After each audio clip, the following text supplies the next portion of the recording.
You probably know that the American public university system was started as American Military University almost 20 years ago. A retired Marine aviator, Jim Etter, conceived the idea and started the school on a picnic table in his basement in Northern Virginia. Jim felt that he wanted to found a school where military officers could go and get their master's degrees without having to change schools and transfer credits every time they changed their military duty location. He thought that the school should follow the student and not the other way around. He also felt that traditional institutions of higher education didn't necessarily understand the military lifestyle, and therefore their policies and processes were not very military friendly. And he believed there was a demand for degrees that had appeal to the military, like military studies and military history. Hello, my name is Phil McNair, and I've been with American Public University System since the summer of 2002.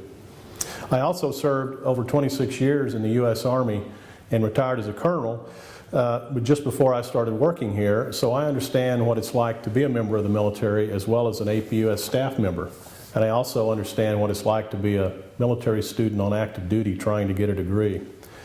As American Military University grew from its humble beginnings in the early 90s into the American Public University System that we know today, which is one of the largest online institutions of higher education in the world, it has retained a strong association with its military students.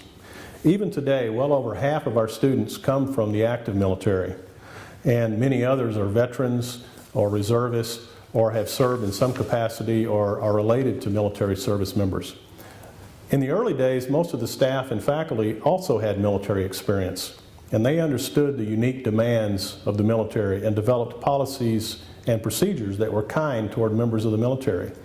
As we have grown, our military staff and faculty have been complemented by many well-qualified people who have no military experience or knowledge.